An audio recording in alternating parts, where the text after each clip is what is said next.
ಯಾರಿನಿ ಮೋಹಿನಿ.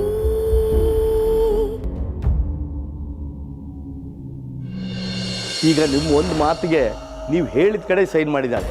ಇನ್ನು ಆಸ್ತಿ ಪತ್ರಕ್ಕೆ ನೀವು ಹೇಳಿದ ಕಡೆ ಸೈನ್ ಮಾಡೋದ್ರಲ್ಲಿ ಅನುಮಾನನೇ ಇಲ್ಲ. ಅಕ್ಕ, ನೀನು ಮಾಡಿದ ಎರಡೂ ಟೆಸ್ಟಲ್ಲಿ ಅವಳು ಪಾಸ್ ಆಗಿದ್ದಾಳೆ. ಇನ್ನೇನು ವಾಲ್ಗ ಉತ್ಸೋದೆ.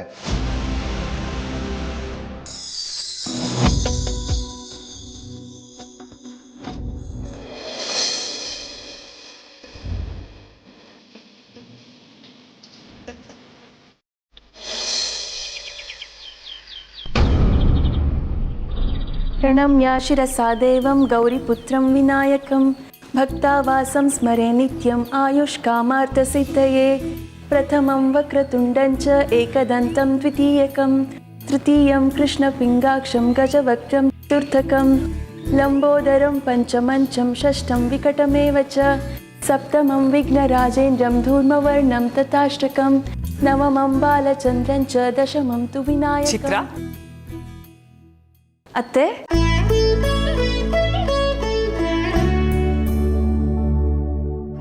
ನೂರು ಕಾಲ ಚೆನ್ನಾಗಿ ಬಾಳಮ್ಮ. ಮುತ್ತುಗೆ ಹೆಂಡತಿ ಆಗಿ, ಮನೆಗೆ ಸೊಸೆ ಆಗಿ, ಊರಿಗೆ ಮಗಳಾಗಿ ನೀನು ತುಂಬ ಚೆನ್ನಾಗಿ ಬದುಕ್ತೀಯ ಅಂತ ನನಗೆ ನಂಬಿಕೆ ಇದೆ. ಅದನ್ನು ನೀನು ಹಾಗೆ ಉಳಿಸ್ಕೊಂಡು ಹೋಗ್ಬೇಕು ಮಗಳೇ. ಆಮೇಲೆ ಇನ್ನೊಂದು ವಿಷಯ, ನನ್ನ ಕೈಗೆ ಮೊಮ್ಮಗುನ ಯಾವಾಗ ಕೊಡ್ತೀಯಾ? ಆದಷ್ಟು ಬೇಗ ನಿನ್ನ ಮೊಮ್ಮಗುನ ನನ್ನ ಕೈ ಕೊಟ್ಟರೆ ಅದ್ರ ಜೊತೆ ಆಟ ಆಡ್ಕೊಂಡು ನಾನು ಕಾಲ ಕಳಿತೀನಿ. ಆಮೇಲೆ ಈ ಮನೆ ಜವಾಬ್ದಾರಿ ಎಲ್ಲ ನೀನೇ ನೋಡ್ಕೋಬೇಕು. ಅಯ್ಯೋ ಅತ್ತೆ, ನನಗಿಷ್ಟೊಂದು ದೊಡ್ಡ ಜವಾಬ್ದಾರಿ ಬೇಡ.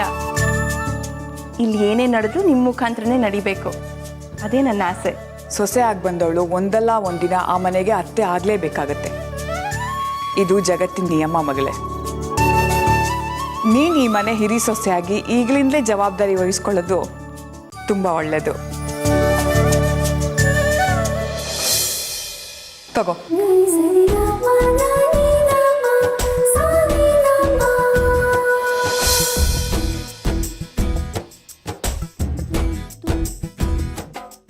ಇನ್ನು ಮುಂದೆ ಈ ಮನೆ ಪ್ರತಿಯೊಂದು ವಿಚಾರನೂ ನೀನೇ ನೋಡ್ಕೋಬೇಕು. ಈ ಮನೆಗೆ ಎಷ್ಟು ಆದಾಯ ಬರುತ್ತೆ, ಎಷ್ಟು ಖರ್ಚಾಗುತ್ತೆ ಅನ್ನೋದನ್ನ ನೋಡಿಕೊಂಡು ಅದರಿಂದ ಎಷ್ಟು ಉಳಿಸ್ಬೋದು ಅನ್ನೋದನ್ನ ನೀನೇ ನಿರ್ಧಾರ ಮಾಡಬೇಕು ಚಿತ್ರ. ನಮ್ಮನೆಗೆ ತುಂಬ ಆದಾಯ ಇದೆ ಚಿತ್ರ. ರೈಸ್ ಮಿಲ್, ಇಟ್ಕೆ ಫ್ಯಾಕ್ಟ್ರಿ, ಅಡಿಕೆ ತೋಟ, ಅಷ್ಟೇ ಅಲ್ಲದೆ ಮಳಿಗೆಗಳಿಂದಲೂ ನಮಗೆ ಬಾಡಿಗೆ ಬರುತ್ತೆ. ನಮ್ಮಲ್ಲಿ 1000 ಜನ ಕೆಲಸ ಮಾಡ್ತಾ ಇದ್ದಾರೆ.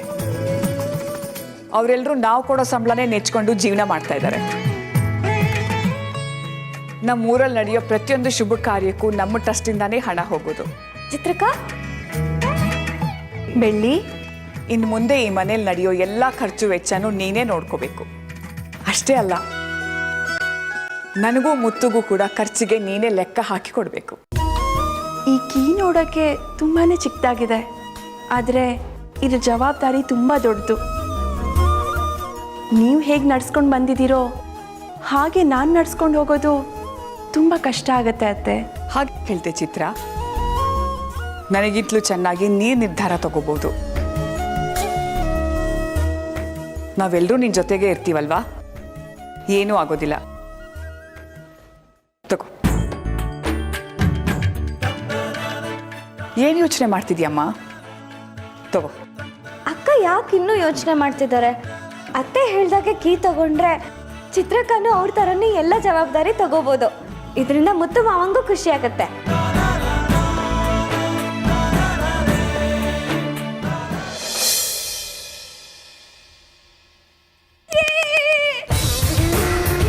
ನಂಗೆ ಗೊತ್ತಿತ್ತು ಚಿತ್ರಕ್ಕ, ನೀವು ಆ ಕೀ ತಗೋತೀರಾ ಅಂತ.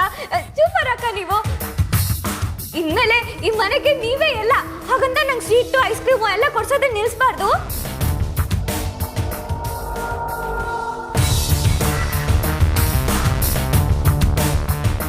ನನಗೆ ನೀವೇ ಸ್ಫೂರ್ತಿ ಅತ್ತೆ. ನಿಮ್ಮಿಂದ ನಾನು ಎಷ್ಟೊಂದು ವಿಷಯಗಳನ್ನ ಕಲ್ತಿದ್ದೀನಿ. ನೀವು ಹೇಳ್ದಾಗೆ ಈ ಮನೆನ ನಂಬ್ಕೊಂಡು ಎಷ್ಟೊಂದು ಜನ ಬದುಕ್ತಿದ್ದಾರೆ. ಅವರೆಲ್ಲರ ಜೀವನ ಇದೊಂದು ಕೀಯಲ್ಲಿದೆ. ಮನೆ ಒಳಗಡೆ ಹೊರಗಡೆ ಎರಡು ಕಡೆ ಬ್ಯಾಲೆನ್ಸ್ ಮಾಡ್ಕೊಂಡು ಹೋಗೋದು ಒಂದು ದೊಡ್ಡ ಕಲೆ. ಅದು ಬೇರೆ ಯಾರಿಗೂ ಬರಲ್ಲ. ಈ ಮನೆನ ನೀವು ನಡೆಸಿದ್ರೇನೆ ಚಂದ ಅತ್ತೆ. ತಗೊಳ್ಳಿ ಕೀನಾ ಅತ್ತೆ.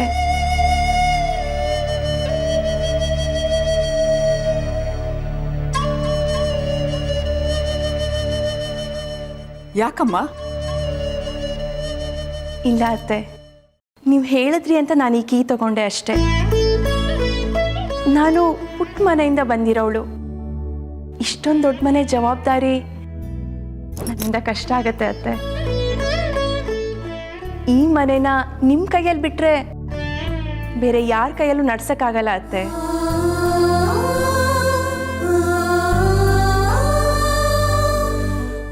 ಮನೆಯಲ್ಲಿರೋರಿಗೆ ಅಮ್ಮ ಆಗ್ಬೋದು, ಆದರೆ ಊರಿನ ಜನಕ್ಕೆ ದೇವ್ರಾಗೋದು ತುಂಬಾನೇ ಕಷ್ಟ. ಅದನ್ನ ನೀವು ಸಾಧಿಸಿದ್ದೀರಾ. ನಾನೇನಿದ್ರು ನೀವಾದ್ಮೇಲೆ. ನಿಮಗಿಂತ ಮೊದಲು ಇವತ್ತಲ್ಲ, ಇನ್ಯಾವತ್ತೂ ಬರಕ್ಕೆ ಸಾಧ್ಯ ಇಲ್ಲ. ನನ್ನಂಥ ಬಡವ್ರ ಮನೆ ಹುಡುಗಿನ ಸೊಸೆಯಾಗಿ ತಂದ್ಕೊಂಡಿರೋದೇ ದೊಡ್ಡ ವಿಷಯ. ಅಂಥದ್ರಲ್ಲಿ ಇಂಥ ದೊಡ್ಡ ಜವಾಬ್ದಾರಿ ಭಾರ ಅನಿಸ್ತಿದೆ ಅತ್ತೆ. ಏನೇ ಕೆಲಸ ಇದ್ರೂ ಒಂದ್ಸಲ ಚಿತ್ರ ಅಂತ ಕೂಗಿದ್ರೆ ಸಾಕು, ಎಲ್ಲಿದ್ರೂ ಓಡ್ ಬರ್ತೀನಿ. ಆದರೆ ಇಂಥ ದೊಡ್ಡ ಜವಾಬ್ದಾರಿ ನನಗೆ ಸರಿ ಹೊಂದಲ್ಲ ಅತ್ತೆ.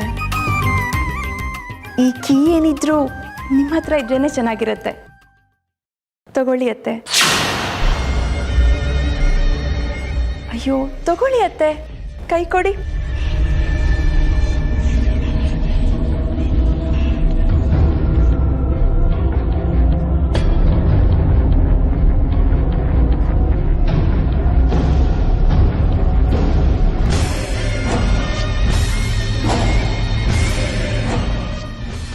ನಿನ್ನಿಂದ ಈ ಮನೆಗೆ ಸೊಸೆಯಾಗಿ ತಂದಿದ್ರಲ್ಲಿ ನಾನು ಯಾವ ತಪ್ಪು ಮಾಡಿಲ್ಲ ಅಂತ ಇನ್ನೊಂದು ಸತಿ ನಿರೂಪಿಸ್ಬಿಟ್ಟೆ ನೀನು.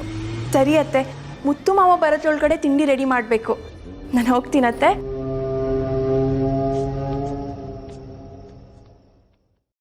ಚಿತ್ರಕ್ಕ, ನಾನು ಬರ್ತೀನಿ.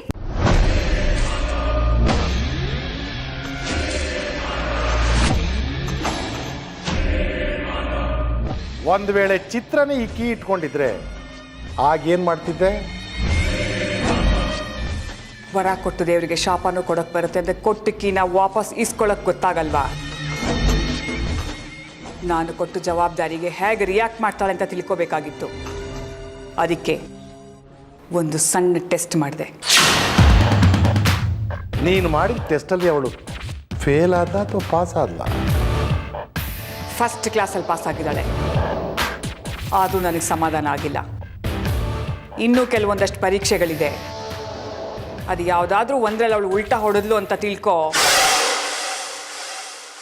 ಈ ಅಸಲಿ ನೀರಾಂಬರಿ ಏನು ಅಂತ ಅವಳಿಗೆ ತೋರಿಸ್ಬೇಕಾಗತ್ತೆ.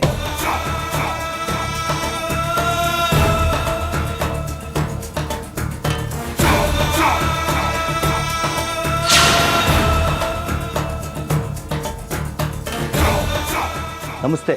ನೀವು ಹೇಳಿದಾಗೆ ನಿಮ್ಮ ಮಗ ಬೈರನ್ ಹೆಸರಲ್ಲಿ ಮತ್ತು ಮಗಳು ಶರ್ಮಿಳಾ ಹೆಸರಲ್ಲಿ ಪೇಪರ್ಸ್ ರೆಡಿ ಮಾಡ್ಕೊಂಡು ತೊಗೊಂಬಂದಿದ್ದೀನಿ. ನೀವೊಂದು ಸರಿ ನೋಡಿಬಿಟ್ರೆ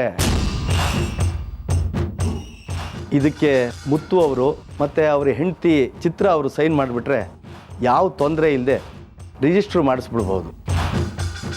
ಇನ್ನು 2 ದಿನದಲ್ಲಿ ನೀವು ಅಂದ್ಕೊಂಡಿದ್ದ ಕೆಲಸ ಸಲೀಸಾಗಿ ಆಗೋಗುತ್ತೆ. ಈ ಪೇಪರ್ಗೆಲ್ಲ ನಾನು ಸೈನ್ ಮಾಡಿಸಿಟ್ಟಿರ್ತೀನಿ. ವಿಷಯ ತಿಳಿಸಿದ ತಕ್ಷಣ ಬಂದು ತೊಗೊಂಡು ಹೋಗಿ. ಸರಿ ಅಮ್ಮ, ಹಾಗಾದ್ರೆ ನಾನು ಇನ್ನು ಬರ್ತೀನಿ.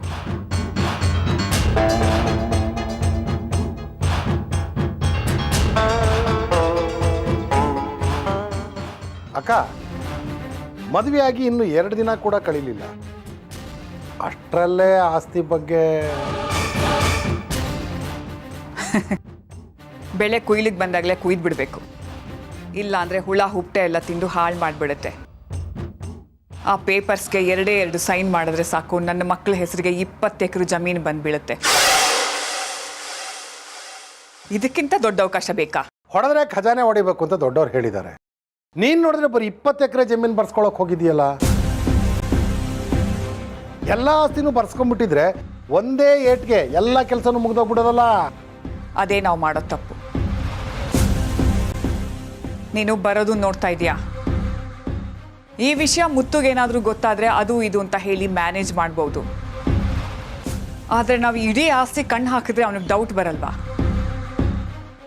ಅದಕ್ಕೆ ನಾವು ಹುಷಾರಾಗಿ ಹ್ಯಾಂಡಲ್ ಮಾಡಬೇಕು.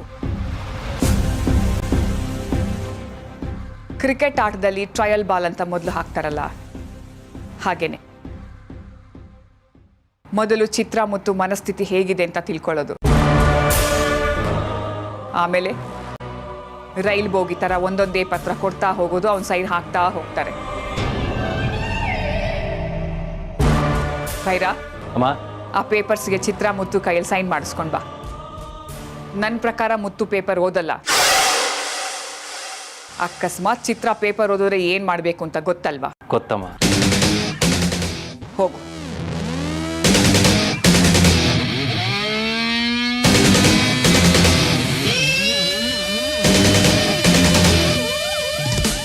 ಕೊನೆಗೂ ನನ್ನ ಮಕ್ಕಳು ಯಾವುದೇ ತಂಟೆ ತಕರಾರಿಲ್ಲದೆ ಈ ಆಸ್ತಿನ ಅನುಭವಿಸೋ ಹಾಗಾಯಿತು. ಇಷ್ಟು ದಿನ ನನ್ನ ಪಟ್ಟ ಕಷ್ಟಕ್ಕೆಲ್ಲ ಒಳ್ಳೆ ಪ್ರತಿಫಲನೆ ಸಿಕ್ತು. ನೀನೇನು ಯೋಚನೆ ಮಾಡಬೇಡಕ್ಕ, ಈಗಿನ್ನೂ ಪ್ರಾರಂಭ ಅಷ್ಟೇ. ಹೋಗ್ತಾ ಹೋಗ್ತಾ ಎಲ್ಲ ಆಸ್ತಿನೂ ನಮ್ಮ ಕೈವಶ ಆಗುತ್ತೆ. ಯಾವ ಅನುಮಾನನೂ ಬೇಡ.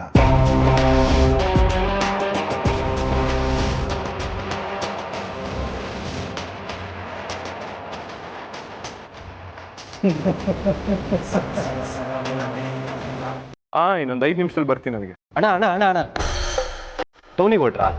ಓ ಕಣ, ಏನು ವಿಷಯ? ನೀವು ಫ್ರೀ ಇದ್ದರೆ ಇದಕ್ಕೆ ಸೈನ್ ಹಾಕ್ಸು ಅಂತ ಅಮ್ಮ ಹೇಳಿದ್ರು. ಅರ್ಜೆಂಟಾಗಿ ಟೌನ್ ಹೋಗ್ತಿದ್ದೀನೋ, ಟೈಮ್ ಬೇರೆ ಆಗೋಯ್ತು. ಏನು ಮಾಡೋದು? ಪರವಾಗಿಲ್ಲ ಅಣ್ಣ, ನೀವು ಬಂದಾದ್ಮೇಲೆ ಸೈನ್ ಹಾಕಿ. ಸರಿ. ಬೈರಾ ಅಣ್ಣ, ಚಿಕ್ಕಮ್ಮ ಹೇಳಿದ್ದಾರೆ ಅಂದರೆ ಏನೋ ಮುಖ್ಯವಾದ ಕಾರಣನೇ ಇರುತ್ತೆ. ಕುಡಿಲಿ. ಅಣ್ಣ ತಗೊಳ್ಳಿ.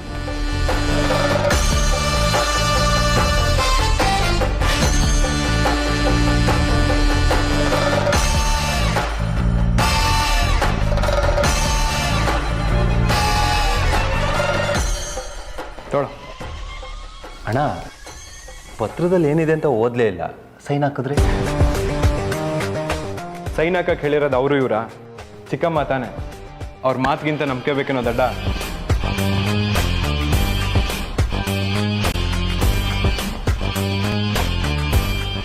ಮಾವ, ಸಡನ್ ಆಗಿ ಎಲ್ಲಿಗೆ ಹೋಗ್ತಿದ್ದೀರಾ? ಊಟ ಮಾಡ್ಕೊಂಡು ಹೋಗ್ಬಾರ್ದಾ? ಇಲ್ಲ ಚಿತ್ರ, ಅರ್ಜೆಂಟಾಗಿ ಒಂದು ಕೆಲಸ ಇದೆ, ಮುಗಿಸ್ಕೊಂಡು ಬಂದು ಊಟ ಮಾಡ್ತೀನಿ. ಹೋಗಿ, ಯಾವಾಗಲೂ ನೀವು ಹೀಗೆ ಮಾಡ್ತೀರಾ. ಸರಿ, ಬೇಗ ಬರಬೇಕು, ಕಾಯ್ತಾ ಇರ್ತೀನಿ. ನಮ್ಮ ಮಹಾರಾಣಿ ಅವ್ರು ಹೇಳಿದ್ಮೇಲೆ ಬೇಗ ಬರ್ದೇ ಇರೋಕ್ಕಾಗತ್ತಾ? ಬೇಗ ಬಂದ್ಬಿಡ್ತೀನಿ. ಬರಲಾ? ಸರಿ.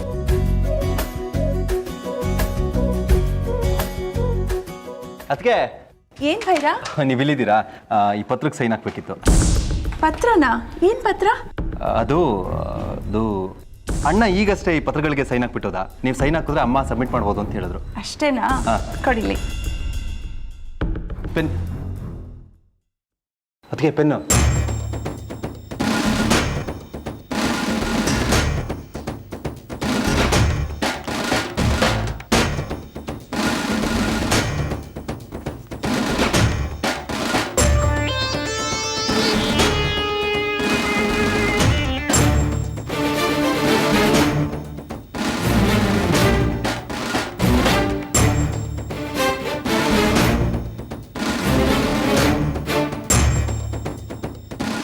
ಅದಕ್ಕೆ ಟೈಮ್ ಆಗ್ತದೆ, ಲಾಯರ್ ಕಾಯ್ತಾ ಇದ್ದಾರೆ, ಸೈನ್ ಹಾಕಿ. 2 ನಿಮಿಷ.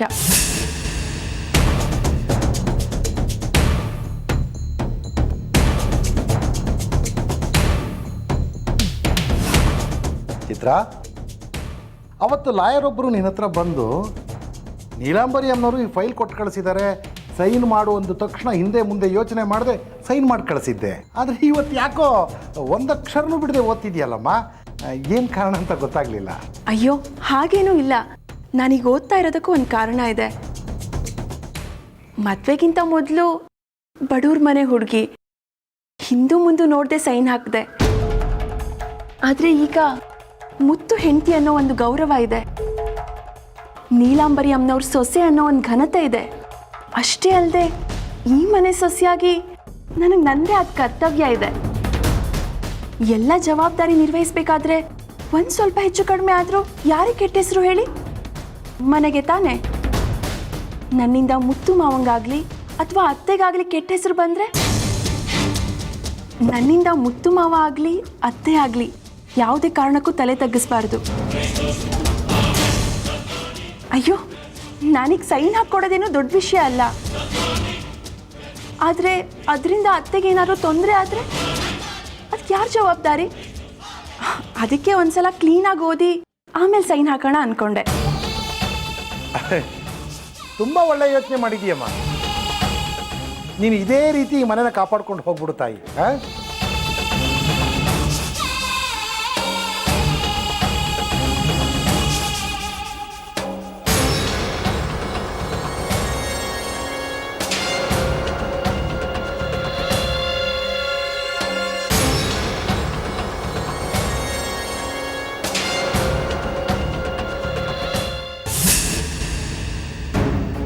ಏನಮ್ಮ ಚಿತ್ರ, ನೀನು ಹೋಗಿ ಹೋಗಿ ಇದಕ್ಕೆ ಸೈನ್ ಮಾಡ್ತಾ ಇದೆಯಲ್ಲ,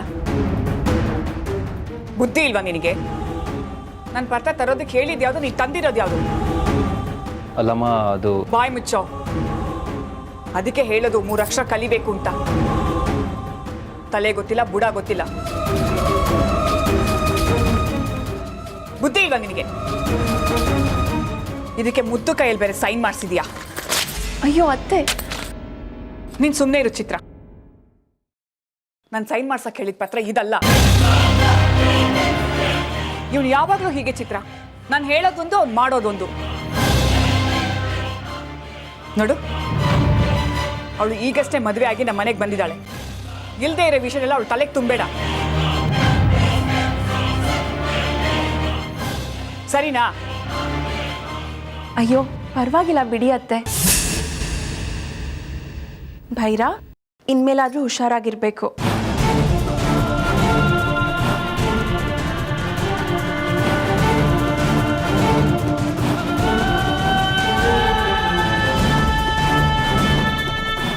ಅಕ್ಕ, ನೀನು ಬರದೇ ಹೋಗಿದ್ರೆ ಖಂಡಿತ ಸಿಕ್ಕಾಕೋತಿದ್ವಿ.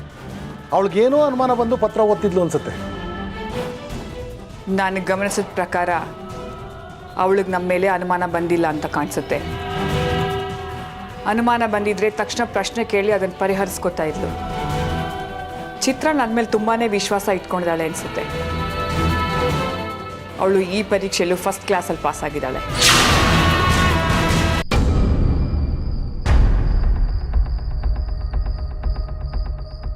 ಹೀಗೆ ಚಿತ್ರ ನಮ್ಮ ಮನೆಯಲ್ಲಿ ತುಂಬ ಚೆನ್ನಾಗಿ ಸಂಸಾರ ಮಾಡ್ತಾ ಇದ್ಲು. ಅವಳು ಮುತ್ತು ದಾರಿನೇ ಪಾಲಿಸ್ತಾ ಇದ್ಲು. ನನ್ನ ವಿರುದ್ಧವಾಗಿ ಒಂದು ದಿನಾನೂ ಮಾತಾಡ್ದವಳಲ್ಲ. ನನಗೆ ಬೇಕು ಅಂದರೆ ಬೇಕು, ಬೇಡ ಅಂದರೆ ಬೇಡ.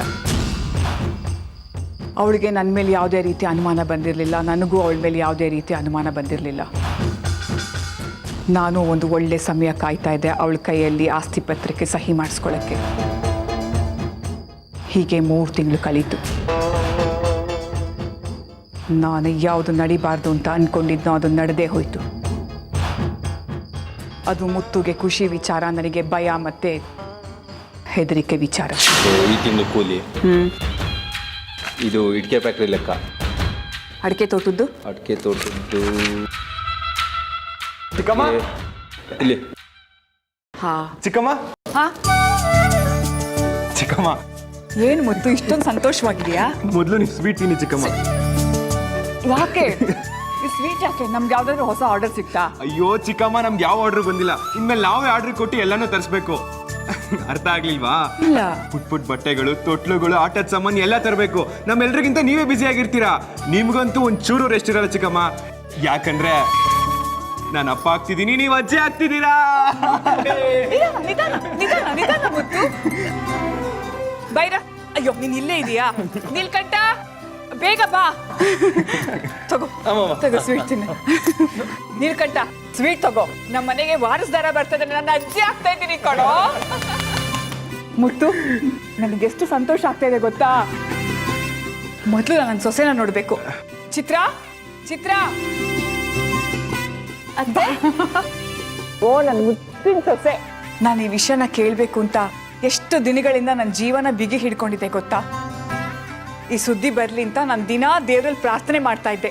ಆ ದೇವರು ನನ್ನ ಕೈ ಬಿಡಲಿಲ್ಲ. ಮುತ್ತು ನಿನ್ನ ಕೆಲಸ ಕಾರ್ಯ ಅಂತ 3 ಹೊತ್ತು ಹೊರಗಡೆ ಇರಬಾರ್ದು. ಆದಷ್ಟು ಚಿತ್ರನ ಜೊತೆ ನಿನ್ನ ಸಮಯ ಕಳಿಬೇಕು, ಅರ್ಥ ಆಯ್ತಾ?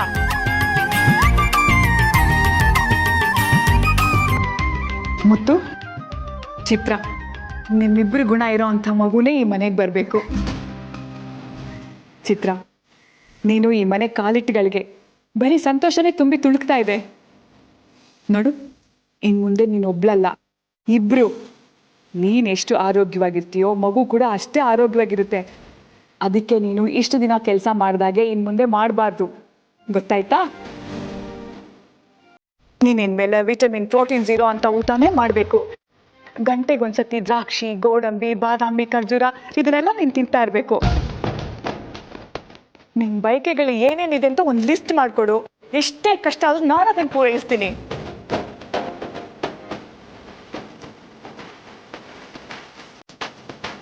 ಈ ಸಮಯದಲ್ಲಿ ಹೆಣ್ಮಕ್ಳಿಗೆ ತನ್ನ ತಾಯಿ ನೆನಪಾಗುತ್ತೆ. ನೀನು ಬೇಕು ಅಂದ್ರೆ ನಿಮ್ಮಮ್ಮನ ಇಲ್ಲಿಗೆ ಬರೋದಕ್ಕೆ ಹೇಳು, ಆಯ್ತಾ? ಸರಿ ಅತ್ತೆ. ಬೈರಾ, ನೀನು ಭಟ್ರಿಗೆ ಫೋನ್ ಮಾಡಿ ಬರೋದಕ್ಕೆ ಹೇಳಿ. ನಮಗೆ ಮಾತ್ರ ಅಲ್ಲ, ಇಡೀ ಊರಿಗೆ ಹೋಳಿಗೆ ಊಟ ಹಾಕಿಸ್ಬೇಕು ನೀನು, ಗೊತ್ತಾಯ್ತಾ? ಚಿತ್ರ, ಇವತ್ತು ಮನೆ ಎಲ್ಲ ಹಬ್ಬದ ವಾತಾವರಣದಾಗಿರ್ಬೇಕು, ಗೊತ್ತಾಯ್ತಾ? ಸರಿ ಅತ್ತೆ. ನೀನಿನ್ಮೇಲೆ ತುಂಬ ಮೆಟ್ಲು ಹತ್ತೋದು ಇಳಿಯೋದು ಭಾರವಾಗಿರೋಂಥ ಕೆಲಸ ಮಾಡೋದು ಯಾವುದೂ ಮಾಡಬಾರ್ದು. ನಿನಗೇನು ಬೇಕೋ ಹೇಳು, ಒಂದು ಫೋನ್ ಮಾಡು, ನೀನಿರೋ ಅಲ್ಲಿಗೆ ನಾನು ಕಳಿಸ್ತೀನಿ, ಗೊತ್ತಾಯ್ತಾ? ಸರಿ ಅಮ್ಮ. ಚಿತ್ರ, ನನಗೆ ಸ್ವಲ್ಪ ಕೆಲಸ ಇದೆ, ನಾನು ಮುಗಿಸ್ಕೊಂಡು ಬರ್ತೀನಿ. ನೀನೋಗಿ ರೆಸ್ಟ್ ಮಾಡು. ಬೆಳಿ ಕರ್ಕೊಂಡೋಗಮ್ಮ. ಚಿಕ್ಕಮ್ಮ, ನಾನು ಕೆಲಸ ಮುಗಿಸ್ಕೊಂಡು ಬೇಗ ಬರ್ತೀನಿ. ಬೇಗ ಬಂದ್ಬಿಡು ಮುತ್ತು. ಸರಿ ಚಿಕ್ಕಮ್ಮ, ಬರ್ತೀನಿ ಬೇಡ, ಬರ್ತೀನಿ ಮಾವ. ಬೆಳ್ಳಿ, ಚಿತ್ರನ ನಿಧಾನಕ್ಕೆ ಮೇಲೆ ಕರ್ಕೊಂಡೋಗು, ಸರಿನಾ? ಚಿತ್ರಕ್ಕ, ಇನ್ ಮುಂದೆ ನಿಮ್ ರೂಮ್ ತುಂಬಾ ಬರೀ ಬೊಂಬೆಗಳೇ ಇರುತ್ತೆ. ಮಗು ಹುಟ್ಟಾಗ ಅದಕ್ಕೆ ಯಾವ ಕೊರತೆನೂ ಇರಬಾರ್ದು. ನಾನು ಹಾಗೆ ನೋಡ್ಕೊಳ್ತೀನಿ. ಅದ್ರ ಜೊತೆಗೆ ನಿಮ್ ಅಕ್ಕಪಕ್ಕ ಮುತ್ತು ಮಾವನ್ ಫೋಟೋನೇ ಇಟ್ಕೊಳ್ಳಿ. ಮಗು ಹುಟ್ಟೋವಾಗ ನೀವ್ ಯಾರ ಫೋಟೋ ನೋಡ್ತಿರೋ ಪಾಪನು ಅದೇ ತರನೇ ಹುಟ್ಟತ್ತಂತೆ. ಮುತ್ತು ಮಾವನ್ ತರನೇ ಗುಂಡ್ಗುಂಡಾಗಿ ಹುಟ್ಬೇಕು ಪಾಪು. ಎಷ್ಟ್ ಚೆನ್ನಾಗಿರುತ್ತೆ ಅಲ್ವಾ? ಸರಿ ಅಕ್ಕ, ಬನ್ನಿ ನೀವೀಗ ರೆಸ್ಟ್ ಮಾಡಿ. ಚಿತ್ರ, ನಿಧಾನಕ್ಕೆ ಹೋಗು.